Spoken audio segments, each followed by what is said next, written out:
Truck Talk, brought to you by eTruckBiz. Hi again, everyone. Ben Wheel welcoming you and reminding you that this episode of Truck Talk is not endorsed, sponsored, approved, or otherwise affiliated with fedexground or any other company other than eTruckBiz. Joining us today are Carrie Manders, the COO of eTruckBiz, and Ron Levine, the AO of Better Logistics, Inc., located in Bridgeport, West Virginia. Today's episode is about negotiating your contract because that is the foundation on which a FedExground contractor's business is built. Ron has worked with eTruckBiz's negotiations department that is led by Carrie. So Ron, tell us a little bit about your background in this FedExground business. Been in the FedEx business since 2014. We grew from about 8 trucks back then to currently 42. We work out of the Morgantown, West Virginia terminal, which is about 60 miles south of Pittsburgh, Pennsylvania. I've worked with eTruckBiz on multiple negotiations now over the last few years and have had a good experience. And how many negotiations have you been through since you started? Been through 2 of the negotiations that took you from an CSP to an ISP, and 1 renegotiation at this point. We own multiple companies, so we've actually had 5 total negotiations where we've had eTruckBiz assist us in our analysis of the mesos and help with the renegotiation of going back and forth just recently in the last 30 days. Well, we appreciate that business, and that's what we're here to talk about. So without further delay, Carrie, would you please tell our listeners a little bit about your background? My name is Carrie Manders. I am currently the Chief Operating Officer at eTruckBiz. I've been with the company for approximately 5 years, plus or minus. And in that time period, I have gained the title of the negotiation queen because I have done probably over 3,000 negotiations or renegotiations for FedEx contractors. I consider that pretty extensive, and I have been through many different changes that FedEx has made to the negotiation process. Other than that, I wear many hats at the company, but it seems that I am first and foremost known for my negotiation skills. Yes, you are, and we admire your work. So do the contractors who you've worked with. So you started where the contracts IC back then, and then they switched over to ISP.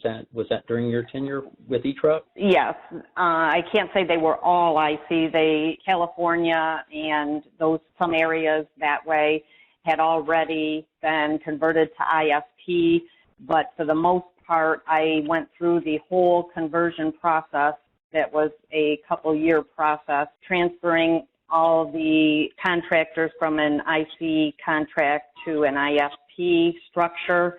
And even since that original changeover that FedEx had made, making them owners of their own business and so forth, that the contract has changed in these last 2 years, probably 2 more times since the original ISP conversion. And that has been probably one of the most significant changes within this business, I guess, since RPS was acquired by FedEx. I agree. Well, Ron, back to you. Let me ask you this.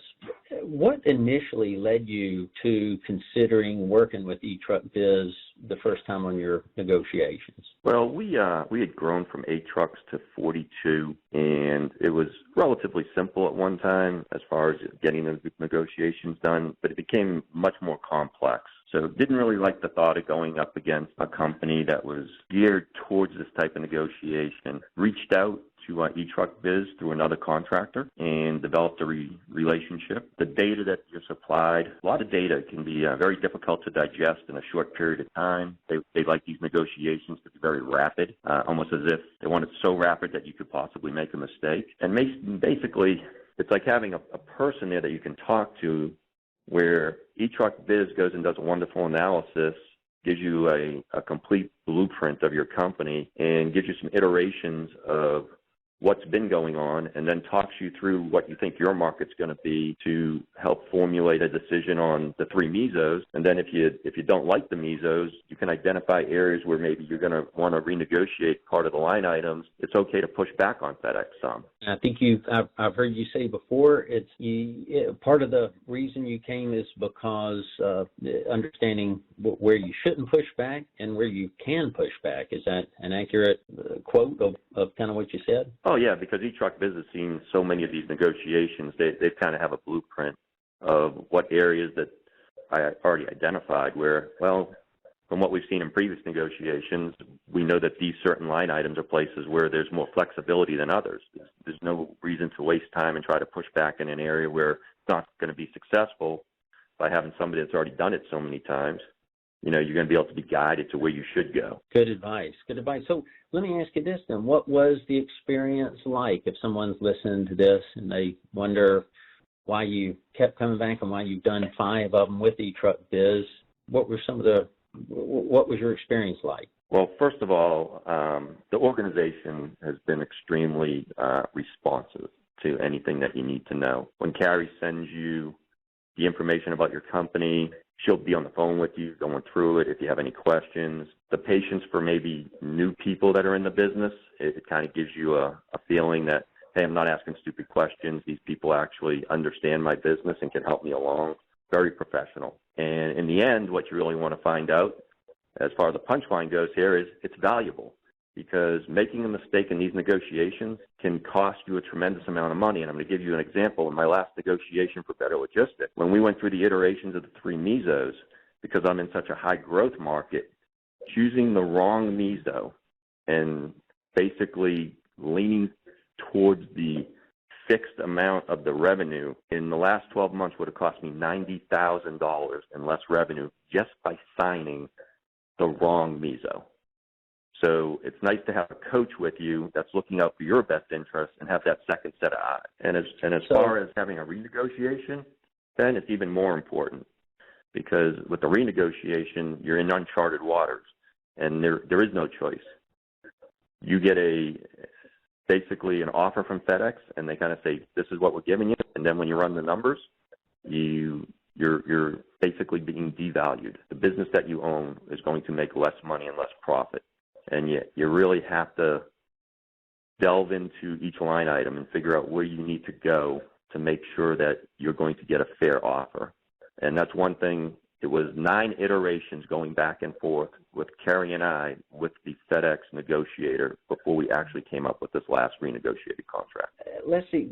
What I was thinking of is I'm sure there are people who have been in this business for a while who are listening to this, and then there are a good number of people who are thinking about getting in this business or may have not been through a negotiation, maybe new enough that they haven't had to do a lot of that. Ron has mentioned the term mesos, and people may be wondering what that means. So let me turn back to Carrie for just a minute since you've done so many of these.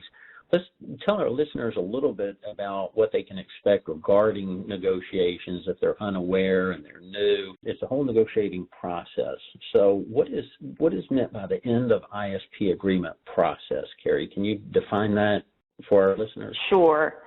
Approximately 3 to 6 months before your current contract ends, you will be receiving information most likely in your MyGroundBiz account and by email from a negotiator that will introduce you to the end of your ISP agreement process. They will give you more or less an outline of what is to come and timeline. And what I have found is FedEx is making the timeline of the actual negotiation process less and less. They used to give the contractor 30 days to finish, from start to finish in a contract negotiation or renegotiation, and now it's down to 14 days. And that includes the weekend where they're not even working anyway. So it's actually 10 business days. The other thing that the initial introduction to your negotiation will tell you is if you would like to submit any unique characteristics that may affect the engineering of your CSA or affect the offers that FedEx is going to make you, you need to submit them then. And by unique characteristics, what I mean is things that make your CSA different than someone else's or normal circumstances, just driving, stopping, delivering a package. For example, if you have to stop at a Army base and it takes a lot of time to get through that gate, whether it be for security reasons or whatever, searches and stuff, that takes time and it takes money away from the contractor. So that is just one example of what a unique characteristic would be, in that the contractor should be compensated for something of that nature. Another thing would be, what type of negotiation is FedEx offering you? What I have found most recently, and this is new within the last couple months, is a choice between, would you like to choose a MESO or what they do is they give you multiple offers. 3 multiple offers, and you can choose one of those offers, or you can choose to do a traditional back and forth negotiation. Now, the ones that are going on currently with the multiple offers or the MESOs, they are offering a bonus. If you would take one of these offers, you would get, it's about 1% of the gross revenue that FedEx projects for your CSA. So let's say it's $10,000. You can take $10,000 if you choose one of those MESOs. However, if you choose to go in a back and forth negotiation, they will take that $10,000 and they will incorporate it into your new contract. What is not understood fully is the value of that $10,000 goes down when you spread it over the course of the contract. And also, depending on where you put that $10,000, the value of it is different. So you never end up getting the full bonus in a full negotiation compared to if you would take that bonus up front with one of the MESOs, which is very important in the negotiation process, to have someone with the knowledge and ability to collect information on your company and analyze that information and let you know what the best choice for your company is. No 2 contracts are the same, and FedEx's goal is ever changing also. So another thing that FedEx is now incorporating in this negotiating process is they're throwing in the financial health assessment. Every year, contractors now have to complete this financial health assessment, and what they are doing is they're using the information or the score from that health assessment to decide whether they want to renegotiate your contract, the CSA's contract. This is a third-party process. So what it is, it's a series of information and questions that the contractor would submit to a third party, and from that information, they give you a number, a score, and it's between 1 and 100. And of course, the higher the score, FedEx is saying, the least risk this contractor is, and they have the best financial health type of thing. We want to continue doing business with them. The time framing and responding to a negotiation, if you are offered a MESO, 3 MESO, they usually give you 2 weeks to decide whether you want to choose one of those. And that's where I come in, and I would analyze each of those 3 offers. I would compare it to what your current contract is doing. I would look at what your actual settlement statements are, your stops and packages, what FedEx thinks, you're going to grow, and then make a determination whether I feel you should choose one of these MESOs or whether it would benefit you to go into a back and forth negotiation. The e-commerce has thrown a big wrench in everything when you talk about negotiating a contract. And of course, with COVID, e-commerce has become and grown even more than FedEx thought it was going to a year ago, or a year and a half ago, let's say. So that has become a very real, actual blessing during the COVID times for FedEx contractors. they are prospering due to more people home shopping and ordering things online and home delivery and so forth. The problem is FedEx is paying less for e-commerce stops than they are for any ground stops. So you have to do a heck of a lot more e-commerce stops in order to get the same amount of money you used to get on your old contract for non-e-commerce. When you look at exclusivity of negotiation, FedEx is cracking down, let's say, on contractors and what they feel they want as the caliber of contractors in this day and age. And losing your exclusivity would include not responding to a MESO offer in a timely manner. If you let the deadline go by, then your contract is then put up for bid, in your terminal from other contractors. They can also decide to go outside and get a new contractor for your area. So, that's something that can be avoidable by the contractor by just responding within that 2-week time period. Some of the other things would be safety, customer service, and different elements that FedEx holds high on their list of things that they require from a contractor. If you break your contract in any of the areas, they may decide not to negotiate with you again, or they may open up your contract for renegotiation with other contractors. I have found that the back and forth negotiations have been cut down significantly. Right now, when they're offering the choice of take a MESO or go into a traditional negotiation, you have 2 weeks to decide, and then they're only giving you 1 other week if you decide to go into a back and forth. So that in itself limits the number of iterations that we can get in that time frame to come to an agreement. So it's FedEx is doing as much as they can to cut down on this process. Some of the incentives, well, besides offering a early acceptance bonus, that's probably the most significant. And for most contractors, with this choice of the 3 MESOs or going into a back and forth, I'd have to say that 50% are choosing one of the MESOs and 50% are choosing to go into a back and forth.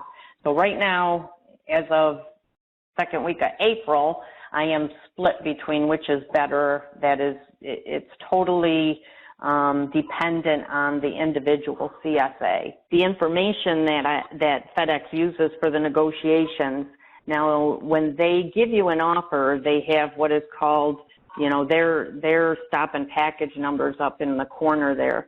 And this is supposedly 52 weeks of data. What they don't tell you is they do not have 52 weeks of e-commerce data to put in there. So some of the data they're using is forecasted. Now, if you are an eTruck customer, we have all your settlements for as long as you've been a customer of ours, and I can, without a doubt, give you exactly what your stop and package numbers are compared to what FedEx is forecasting them to be. I don't put much value in a forecasted number, especially in this industry. It's so volatile, and there are so many, unanswered questions and things that could happen and change. For example, the fuel prices. Last year, fuel prices were so low that the fuel surcharge really was insignificant. It is a totally different ballgame this year. Fuel prices are on the rise, and we want to try to increase the fuel surcharge this time.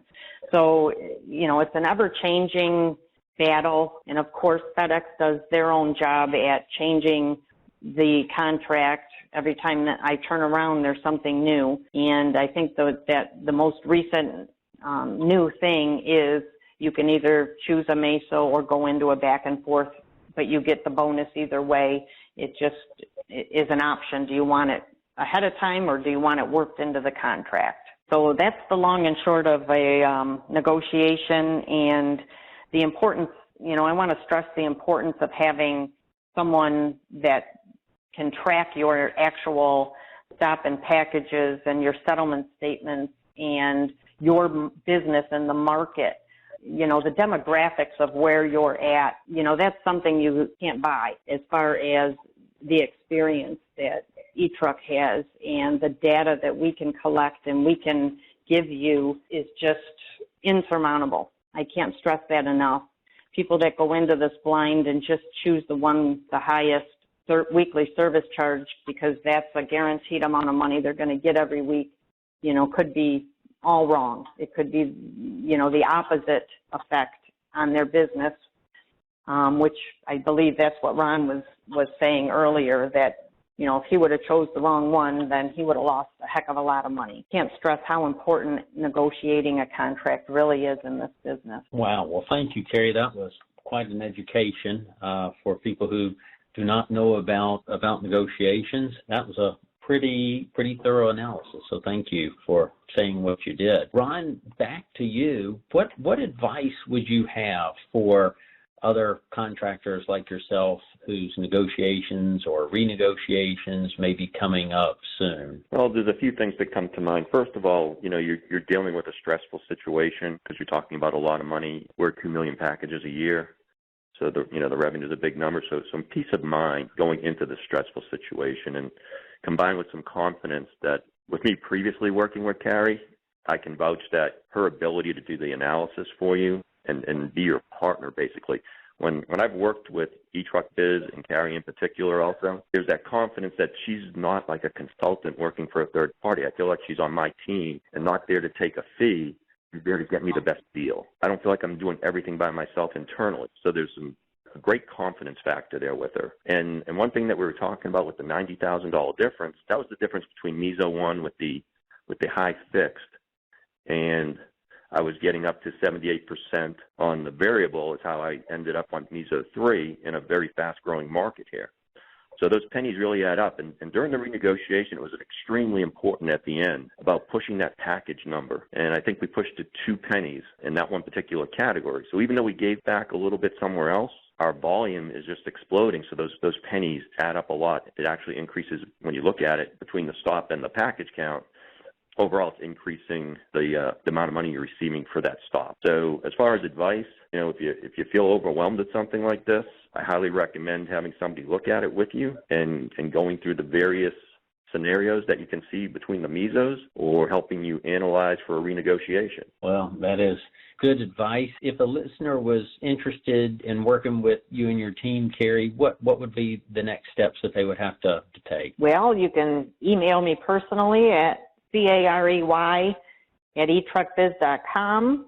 We also have on our website a negotiations consulting tab that you can click and fill in your information, and I will get back to you.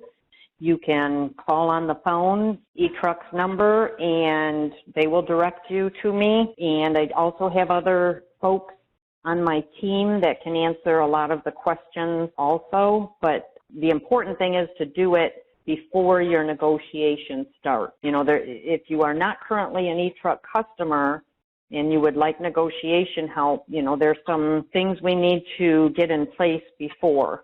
We need your data, we need settlements and things like that, and I have to get to know your business, so the earlier the better that you sign up. Good advice. And Ron, just back to you real quick to be clear, it's still the contractor's decision before any decisions are made, correct? I mean, eTruckBiz does not make the decision for you. It's still, you have final say so, correct? Correct. They basically guide you to the place where you really should be going. We are consultants. Right. Yes. Just wanted people who are not familiar with using our services to be clear that at the end of the day, it's still their decision. Well, thank you both for your time. This has been very educational for our listeners, and I appreciate you both joining me. I'll ask you each just one last question. Ron, what do you think about the future of contracting with with FedEx regarding the spinoffs and your CSAs? What do you see coming down the pike as it relates to negotiations and otherwise? In our situation in a growing market, there's a lot of, I call them potholes or choppy waters to navigate. Explosive growth brings a lot of trials and tribulations with capital expenditures and increasing your head counts. What we've looked at is basically trying to really get our densest areas established, and we've actually done a few spin-offs for people that prefer or who butt up against us with some of their more rural areas to help them. Our footprint was the size of Rhode Island at one time, and we're bringing that back a little bit, making it a little bit smaller, and it's actually becoming a little bit more profitable. Sometimes bigger is not always better. It's more money that you keep at the end of the day. Good advice, and that's a good foresight. So, Carrie, to wrap things up, what about you? I'll ask you a similar question. What do you see as far as just maybe the one main thing regarding negotiations that you see? Well, it's something that I see continuing. I think it is still a work in process as far as FedEx is concerned, because they keep changing the way that they are conducting the negotiations. What the future holds in that area, I think we're good to say for the next year it's going to be either you choose a MESO or you go into a back and forth negotiation. After a year, I have no idea. No one knows. If COVID has taught us anything, is that we really can't predict the future as accurately as we think. Well, this has been a wonderfully educational podcast episode today, and I thank you both for taking time from your schedules to join me today. Thank you, Ben. Thank you very much. I appreciate it. And thank you, Ron. Oh, you too, Carrie. Always a pleasure. I hope our listeners will join us for our next episode of Truck Talk.